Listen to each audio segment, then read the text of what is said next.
I've been in this game for quite some time, and the periods that I've made the most amount of money and significant amounts of money were periods just like this, when the selling was just completely exhausted. Everyone was shorting in the hole, and everyone was buying insurance premiums after the house already burned down. No one is positioned for good things happening. We came off September, which was the weakest month of the year seasonally. Now we move into October here, mid-October. And of the 23 bear markets since World War II, 8 of them have bottomed in October. So we may be getting close here. And then you add on top of that, Chloe, you've got the midterm election coming up November 8th.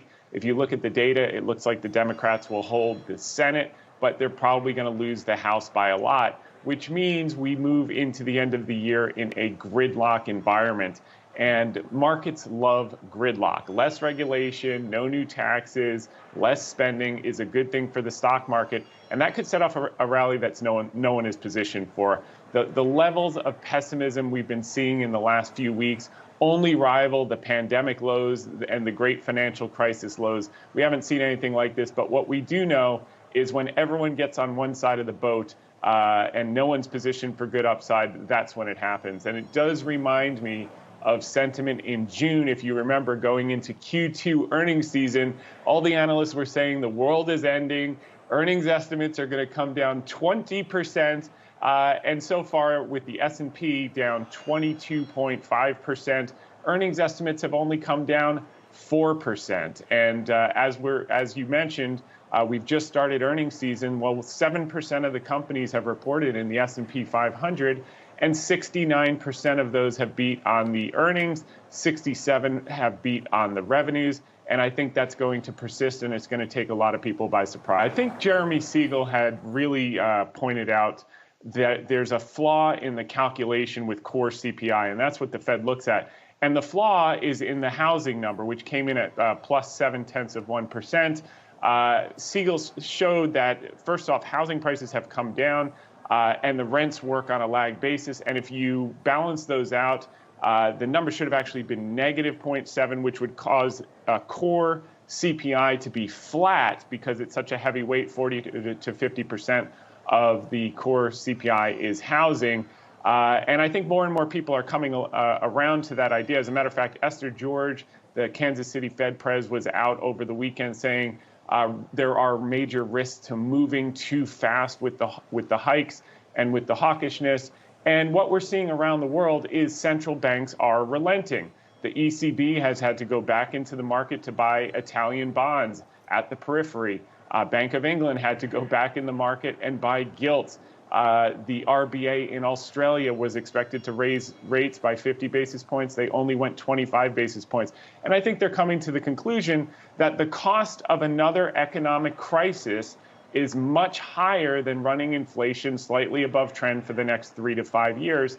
And a good parallel was World War II. We got debt to GDP up to 120%. We were borrowing aggressively to fight a visible enemy. This time we got debt to GDP up to 122% in the pandemic to fight an invisible enemy. And what they did post-World War II was they simply ran inflation above trend, 3 to 6% for 5 or 6 years. And that brought debt to GDP down to 63% in just a handful of years.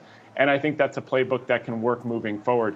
What we find is people would rather pay an extra 25 or 50 cents for a gallon of milk and still have a job than crush inflation and have nowhere to go to work. There are no sellers left, Chloe. What you basically saw last week was retail traders bought $19.9 billion worth of put premium to open. They only bought $6.5 billion of calls.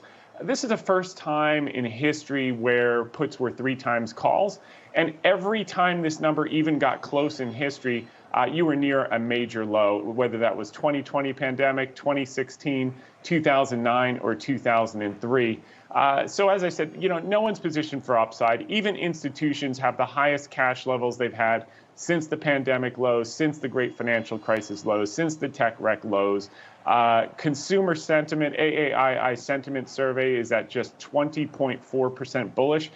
Just to put that in perspective, the great financial crisis, they were at 18.92% bullish, and the pandemic lows they were at 20.23% bullish. You know, I've been in this game for quite some time, and the periods that I've made the most amount of money and significant amounts of money were periods just like this, when the selling was just completely exhausted.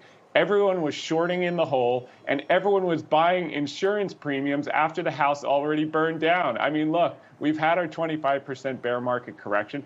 Could it go lower? Sure, it could go lower. But I would say expectations for earnings are so low going into earnings season. They've lowered the bar so much.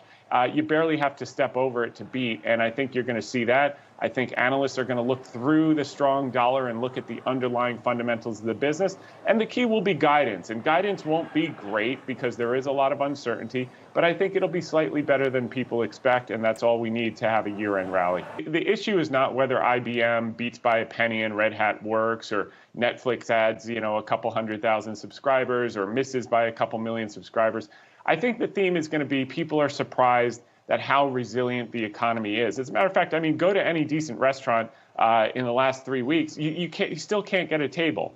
You know, there was $6 trillion of money supply increase over the last 2 years. So if they reduce $1 trillion or $2 trillion of money supply, it'll have an impact. It'll slow things down, which is perfectly okay. But the underlying economy is strong. And I think what people are also overlooking is the largest portion of our population here in the United States, which gives us a great advantage, are the millennials. They're bigger than the baby boomers. You got 72 million in their early 30s starting housing formation. When you buy a house and you move out from the city, guess what? You buy couches, you buy refrigerators, you buy cars, you buy baby strollers, you buy diapers, you buy all those things. And those were some of the same characteristics that led to the bull market from 1948 post-World War II to 1968.